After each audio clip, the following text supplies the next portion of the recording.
Jesucristo es considerado el maestro de los maestros.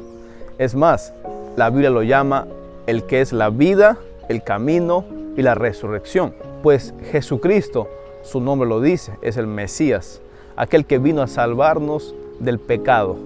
Y en el pasado Él tenía 12 hombres que vivían con Él, que estaban siempre a su lado, los 12 discípulos. Y la historia nos dice que el Señor Jesús pasó todo el tiempo de su ministerio, 3 años y un poco más, instruyéndolos, enseñándoles, capacitándolos para que cuando Él se fuera, los 12 discípulos continuaran con la predicación de su evangelio. Sean todos bienvenidos al repaso de la lección de la escuela sabática.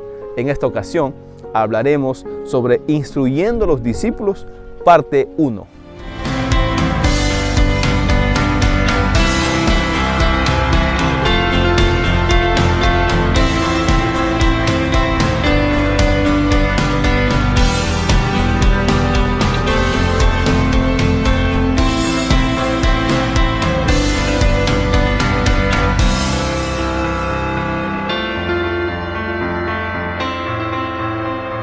Estamos en la lección número 7. Esta lección lleva por título, como ya dijimos, Instruyendo a los discípulos, parte 1. Y el texto clave para entender la lección de esta semana se encuentra en el libro de Marcos 8:34. La Biblia dice lo siguiente, comenta así: Luego Jesús llamó a la gente y a sus discípulos y les dijo: Si alguno quiere venir en pos de mí, niéguese a sí mismo, tome su cruz y sígame. Esta lección vamos a dividirlo en 5 partes. Vamos a hablar, vamos a comentar lo que la Biblia menciona y vamos a sacar lecciones importantes para nuestra vida cotidiana. La primera parte vamos a hablar sobre viendo claramente y vamos a repasar lo que la Biblia dice en el libro de Marcos capítulo 8, versículos 22, 23 al 25. La Biblia menciona así, dice lo siguiente: Entonces fueron a Betsaida y allí trajeron un ciego a Jesús y le rogaron que lo tocase. Entonces tomó la mano del ciego y lo sacó fuera de la aldea. Puso su saliva en sus ojos, colocó las manos encima y le preguntó si veía algo. Él mirando dijo: Veo hombres que parecen árboles que andan. Puso otra vez las manos sobre sus ojos y le dijo que mirase. Y fue restablecido y vio de lejos claramente a todos. Esto menciona la palabra de Dios para darnos a entender el milagro que Jesucristo había realizado. Y la Biblia nos menciona, la historia bíblica relata que lo hizo en 2 partes. Es algo extraño, es algo único, porque siempre Jesucristo sanaba una sola vez. Pero en esta ocasión Jesucristo toma el tiempo de coger la mano del ciego, lo saca fuera porque no quería que su fama creciese, para que su ministerio se desarrollase ampliamente, porque si no iban a tratar de impedir su ministerio.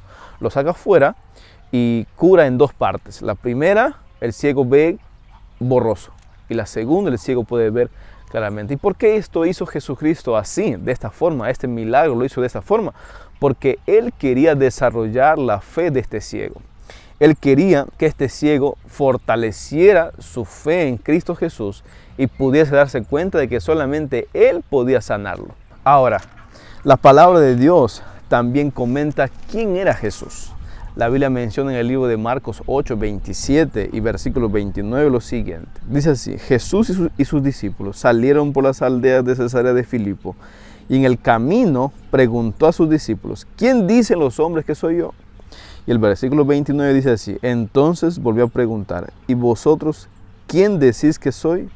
Y Pedro respondió: Tú eres el Cristo. La palabra de Dios menciona que Jesucristo preguntaba a sus discípulos. Ahora, esto está conectado con esta parábola de que Jesucristo sana a un ciego, porque muchas veces nosotros estamos ciegos también. ¿Por qué? Porque no podemos ver a Jesús. Miramos físicamente, mas nuestros ojos espirituales siguen cegados. No entendemos quién es Cristo Jesús para nosotros. En este pasaje bíblico que acabamos de leer se resaltan 3 cosas. Una, la pregunta de quién es Jesús. ¿Quién dice la gente que es Jesús? Y la siguiente es que Pedro declara que Jesucristo es el Mesías, aquel que vino a esta tierra a salvarnos del pecado. Y finalmente se puede ver que Jesús declara que Él es el Mesías, sí, y aquel que está yendo a la cruz a morir por nuestros pecados. Ese es Jesús. Así que si tú estás viendo a Jesús con los ojos no de la fe, sino con los ojos de incredulidad y no crees que Él es tu Salvador, recuerda lo que la Biblia dice.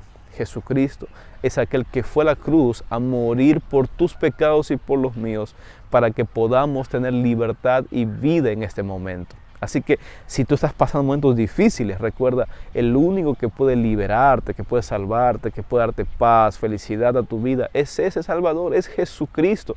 Pero solamente si tú confiesas que Él es tu Salvador, entonces Él podrá tener poder sobre ti. Muy bien, pasamos a la segunda parte de este estudio que tenemos semana tras semana. Y esta segunda parte se titula El costo del discipulado. ¿Alguna vez has escuchado la frase que dice: seguir a Cristo Jesús cuesta? ¿No es fácil seguir a Jesús? Sí, muchas veces las personas tienen miedo de seguir a Cristo porque miran la vida de los otros cristianos y ven que esos otros cristianos o son malos ejemplos o sufren por seguir a Cristo Jesús. Y a veces no está bien enfocado esa vida y hace que las personas no quieran ser cristianos. Ahora, yo quiero decirte en esta oportunidad que es cierto que el ser cristiano tiene un costo. Y ahora vamos a ver cuál es el costo bíblico del ser cristiano. La Biblia menciona 31 en adelante, lo siguiente, del capítulo 8, estamos en Marcos, analizando lo que dice la Biblia. Entonces empezó a enseñarles que el Hijo del Hombre tenía que padecer mucho y ser desechado por los ancianos, los principales sacerdotes y los escribas, que lo iban a matar, pero que después de 3 días resucitaría. Y entonces les dijo claramente. Pedro lo tomó aparte y empezó a reprobarlo, a reprocharle. Pero él se volvió, miró a sus discípulos y reprendió a Pedro diciendo lo siguiente: apártate de mí, Satanás, porque no piensas como piensa Dios, sino como piensan los hombres. Esta es la primera parte del costo del discipulado. Jesucristo comenzaba a decir a los discípulos cuál era su misión en esta tierra. Le decía a los discípulos que Él tenía que pasar por sufrimientos por amor de nosotros, que finalmente Él iba a ser burlado, azotado, iba a ser muerto en un madero. Es más, la gente lo iba a rechazar, lo iba a humillar. Pedro le dice: Señor, ¿cómo es posible que estés diciendo eso? No vas a morir. Como diciéndole: Señor, ¿por qué hablas esto? No vas a morir, nosotros te vamos a cuidar. Y Jesucristo lo tomó a Pedro y lo reprendió. Lo reprendió porque lo que Pedro estaba tratando de hacer era que Jesús no cumpliese con la misión que había venido a hacer a esta tierra. Y eso no estaba bien, y por eso Jesucristo quería dejar bien en claro cuál era su misión aquí. Así que recuerda siempre, cada vez que tú interfieras con los planes de Dios, en vez de ser instrumento de Dios, estás siendo piedra de tropiezo, estás siendo instrumento del diablo. Porque si tú no te sumas a la voluntad de Dios, lo que estás haciendo es ir en contra de la voluntad de Dios. Y eso es lo que Dios no quiere para tu vida. Ahora, para comprender un poco más lo que significa el costo del seguir a Jesús, quisiera leer lo que dice la Biblia en los siguientes versículos. Versículo 34 en adelante. Dice así: Luego Jesús llamó a la gente y a sus discípulos y les dijo: Si alguno quiere venir en pos de mí, niéguese a sí mismo, tome su cruz y sígame. Versículo 35, porque el que quiera salvar su vida la perderá, y el que la pierda su vida por causa de mí y del evangelio la salvará. Entonces dice: ¿qué aprovecha el hombre si gana todo el mundo pero pierde su vida? ¿O qué puede dar el hombre por su vida? El que se avergüence de mí y de mis palabras, el Hijo del Hombre se avergonzará también de él cuando venga en la gloria de su Padre con los santos ángeles. La palabra de Dios complementa lo que significa el costo del discipulado. La Biblia menciona lo siguiente, dice: niéguese a sí mismo. ¿Qué significa esto? Negarte a sí mismo significa someter tu voluntad a la voluntad de Dios. Es dejar que los planes que Dios tiene para tu vida se cumplan. No es hacer que tu propio plan, tus pensamientos se cumplan, sino dejar que la voluntad de Dios se cumpla en tu vida. Es decir, Dios tiene planes para ti y quiere que esos planes que tiene para ti se cumplan. Pero a veces nosotros nos entrometemos y malogramos los planes de Dios. Siguiente, dice: tome su cruz. ¿Qué significa esto? Tiene que ver con estar dispuesto a perder hasta la vida para cumplir la voluntad de Dios. En el pasado, morir en una cruz del Calvario era la muerte más horrible, la muerte más horrenda que existía. Y por eso el Señor está diciendo, toma tu cruz. Es decir, si fuera posible, si te van a crucificar, si te van a dar la muerte más fea por amor a mí, entonces tómala, pásala, porque todo aquel que pierde su vida por amor a mí, dijo Jesús, y por amor al Evangelio, la salvará. Y dijo también de que si tú piensas perder tu vida por ganar este mundo, los deleites de este mundo, las cosas pasajeras de este mundo, terminarás perdiendo la vida, porque en vez de tener la vida eterna, tendrás una vida feliz aquí en esta tierra, pero será pasajera, porque la vida eterna no será tuya. ¿Cómo es la paradoja de la vida? Ganar el mundo entero es perder la vida eterna. Perder la vida aquí en esta tierra es ganar la vida eterna allá en los cielos. Que eso sea tu sueño, tu meta, como hijo de Dios, como hija de Dios. Que las cosas terrenales sean eso. Sí, tienes que darle atención a eso, pero lo más importante es estar con un ojo puesto allá en las cosas celestiales, para que pronto puedas estar allí con toda tu familia. Muy bien, pasamos a la tercera sección de este estudio que estamos teniendo. Y esta tercera sección se titula La montaña y la multitud. Y va a hablar sobre la transfiguración de Cristo Jesús junto con sus discípulos. Quiero leer lo que dice la Biblia en el versículo 2 al 4, capítulo 9 de Marcos. La palabra de Dios dice así. 6 días después, Jesús llevó a Pedro, a Santiago y a Juan, a ellos solos aparte, a un monte alto, y se transfiguró ante ellos. Su vestimenta se volvió resplandeciente, muy blanca, tanto que ningún lavador en la tierra lo puede blanquear así. Y aparecieron Elías, Moisés, que hablaba con el Señor. La historia de la transfiguración comenta que Jesucristo pues llevó aparte a sus 3 discípulos, como ya dijimos, Santiago, a Pedro y a Juan. Y menciona los comentadores que Jesús estaba en la montaña orando. Él estaba en su momento de comunión con su Padre. Y cada vez que Jesús oraba, ciertamente los discípulos dormían, porque era tarde, era ya un momento muy tarde, era cansador para los discípulos. Y ellos, en vez de sentir la necesidad de estar conectados con Dios, sentían la necesidad de dormir. Pero Jesucristo era al revés. Él sí estaba orando, estaba comulgando con su Padre. Y en ese momento la historia dice que Él se transfiguró. ¿Qué pasó? Aconteció lo mismo que pasó con Moisés cuando recibió las tablas de la ley. Moisés se encontró con Cristo, con el Señor Jesús, de espaldas vio a un viejito, anciano de días, y entonces la luz resplandeció en su rostro. La historia dice que el rostro de Jesús también se resplandeció, quedó blanco, y entonces se pudo ver la gloria de Dios en Jesucristo. Y ahí Jacobo vieron este acontecimiento. Y la historia también comenta que descendieron Elías y Moisés. Elías y Moisés descendieron para hablar con el Señor Jesús. Y los discípulos quedaron expectantes de esto, asombrados por lo que estaba aconteciendo. Y esto aconteció, sin lugar a dudas, como un presagio de que Jesucristo iba a resucitar, iba a ser entronizado también allá en el cielo. Muy bien, pasamos a la cuarta sección de este estudio, y esta cuarta sección se titula ¿Quién es el más grande? Y esto para dar una enseñanza al Señor Jesús. La historia bíblica nos comenta lo siguiente en el libro de Marcos 9, 33 al 37. Dice así: llegaron a Capernaum, y cuando estuvo en casa, Jesús les preguntó ¿qué discutían en el camino? Pero ellos callaron, porque en el camino habían discutido quién era el mayor. Entonces Él se sentó, llamó a los 12 y les dijo: si alguno quiere ser el primero, debe ser el último de todos y el servidor de todos. Luego tomó un niño, lo puso en medio de ellos, lo estrechó en sus brazos y le dijo: el que recibe a uno de estos niños en mi nombre, me recibe a mí. Y el que me recibe, no me recibe a mí, sino al que me envió.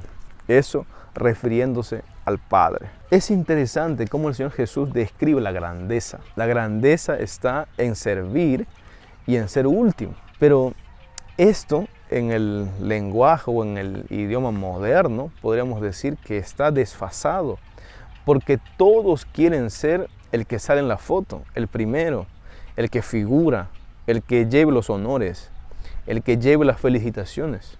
O todos queremos ser eso. Naturalmente somos así. Sin embargo, en el lenguaje bíblico encontramos todo lo contrario. Jesucristo llamó al primero, aquel que es el que sirve más, aquel que se desgasta su vida en servir a su prójimo, a Dios, a su iglesia, y también en ser el último. Quería decir también así, el Señor comparó a esto, lo que estaba diciendo, el dicho de Jesús lo comparó, lo ejemplificó diciendo así: el que recibe a un niño, si yo traigo un niño, lo recibe, lo escucha, entonces ese puede ser el primero, o ese tiene potestad para poder escucharme también a mí, o podría ser el primero. La historia bíblica dice que el que recibía al niño, recibía a Jesús. ¿Y por qué el Señor Jesús hace una explicación con esto? Porque un niño, pues en el pasado y hasta ahora, un niño no tiene mucha importancia. Un niño, digamos así, en un lenguaje oficial, un niño no va a representar a alguien. Un niño sí, es cierto, es puro. Las características de un niño es que perdona, es puro, es sincero. Un niño tiene un alma sincera. Entonces aquí hay dos aplicaciones. Una era que los judíos tenían en la mente de que un niño no era correspondido bien o no era recibido bien. Entonces no era tomado en serio un niño. Entonces Jesús dijo, si toman en serio a un niño, entonces me están recibiendo a mí. Rompe un paradigma. Segundo, un niño, como ya dije hace un momento, es puro, perdona, está dispuesto a aprender, está dispuesto, es humilde, no guarda rencor, tiene las cosas claras, sabe decir la verdad, etc. ¿Por qué? ¿Y por qué eso está conectado con la grandeza de quién es el más grande? Está conectado con ese tema, porque ya dijimos hace un momento. Hoy en día nuestra sociedad está llena, está bombardeada de que el más grande es aquel que sobresale, es aquel que está en la foto, es aquel que figura, es aquel el mejor, etc. Y solamente es el que está dando órdenes. Pero en la Biblia encontramos todo lo contrario. Entonces, que puedas recordar esto. Humildad no tiene que ver con pobreza. Humildad tiene que ver con que uno pueda aceptar sus errores, pueda darse cuenta que no lo sabe todo, que siempre hay algo más para aprender, siempre hay algo más para hacer. Y entonces humildad es saber reconocer que yo soy frágil, que yo soy un pecador y por lo tanto no soy infalible. También fallo. Está en reconocer mis errores, pero al mismo tiempo hacer bien las cosas, pero al mismo tiempo mejorar cada día. Recuerda, humildad es estar dispuesto a cambiar, a reconocer tus errores, a no creer que lo sabes todo y por lo tanto ya no cambio más. Yo soy el sabelotodo y no hago ningún cambio más en mi vida. No, es estar dispuesto a aprender para cambiar, y ahí entra el trabajo del Espíritu Santo para que Él moldee tu vida y te ayude a mejorar cada día, y así puedas ser mucho mejor que ayer y mañana ser mejor que hoy. Muy bien, pasamos a la quinta sección de este estudio, y la quinta sección se titula Las personas sanas en el infierno. Quisiera leer lo que dice el versículo 42, 43, 44 y también 50. Miren lo que dice la Biblia así: cualquiera que haga tropezar a uno de estos pequeños que creen en mí, sería mejor que le ataren una piedra de molino al cuello y lo echasen al mar. Si tu mano te hace caer en pecado, córtala. Es mejor que entres en la vida manco que teniendo dos manos e ir al infierno, al fuego que no puede ser apagado. 45. Si tu pie te es ocasión de caer, córtalo. Mejor es entrar a la vida tullido que teniendo dos pies ser echado en el infierno. Versículo 50. Buena es la sal, pero si se vuelve insípida, ¿con qué la sazonaréis? Tened sal en vosotros mismos y tened paz unos con otros. El comentario bíblico menciona que nosotros necesitamos ser sal, no necesitamos ser lo contrario. La Biblia está mencionando dos cosas importantes aquí. Procura ser fiel a Dios y nunca caigas en pecado. Por eso el Señor menciona así: mejor es entrar al cielo sin un ojo que con 2 ojos. O mejor es entrar al cielo sin una pierna que entrar al infierno con 2. Y algunos mencionan este pasaje de la Biblia que acabamos de leer para decirnos que existe el infierno y que la gente va a estar ahí quemándose eternamente. Queremos analizar y desmenuzar esto. En el cielo van a entrar las personas que fueron fieles a Dios y que decidieron dejar el pecado a un lado. El infierno no existe actualmente porque la Biblia menciona que existe un infierno, pero eso será cuando Cristo venga por tercera vez y queme esta tierra con fuego y azufre. La lección de este día se titula "La persona sana en el infierno". Ninguna persona enferma o sana va a ir al infierno. Al contrario, como dije, el infierno va a ser un momento especial cuando Jesús regrese por tercera vez y queme esto y purifique la tierra para siempre. Actualmente, el cielo y el infierno pues cumplen una función importante, como ya expliqué. Pero esto no está hablando de un infierno eterno. Está hablando más bien de que el pecado se va a quemar para siempre, va a destruirse para siempre. Las personas que cometan pecado y que no quieran arrepentirse de eso, morirán para siempre. Cuando dice perecerán para siempre, está diciéndose a eso. Se quemarán eternamente, está refiriéndose a eso. ¿Por qué? Porque el pecado nunca más volverá a existir. Para el pensamiento judío, perder una mano, un pie, un ojo, era tan terrible que ellos preferían hasta morir, porque no les gustaría vivir así, porque iban a ser ellos considerados como burlados de Dios, como desamparados por Dios, como malditos. Si era tan terrible para los judíos esto, por eso Jesús utiliza esta exageración para decirnos a nosotros que es mejor ser fiel a Dios, que el pecado es tan serio, es tan feo en nuestra vida, debería ser tan terrible en nuestra vida que nosotros deberíamos evitar cometer pecado y ser fieles a Dios. Recuerda siempre esto: lo que Jesús vino a enseñar a esta tierra, o lo que Jesucristo vino a instruir a sus discípulos en esta tierra, fue a negarse a sí mismo, que es que tu yo desaparezca, que Cristo vive en ti y que sigas a Cristo a pesar de que tengas que tomar tu cruz, que es, si fuera posible, por amor a Jesús, tengas que morir para seguirlo a Él, y entonces tu vida pasajera aquí en la tierra sea no tan significativa, porque lo más significativo será vivir con Cristo en el cielo. Que Dios te bendiga con esa decisión que tú puedas tomar. Vamos a orar. Padre Santo que estás en los cielos, te damos gracias, Señor, por tu palabra. Queremos que tú puedas ayudarnos a seguir estudiando tu palabra y a seguir aprendiendo todos los días de ti para estar contigo en el cielo. Te lo pedimos, Padre, en el nombre de Jesús. Amén. Hemos llegado a la parte final. Quiero invitarte una vez más a que te suscribas al canal, que dejes tus comentarios aquí en la cajita y puedas compartir el video con otras personas. Que Dios te bendiga. Hasta la próxima.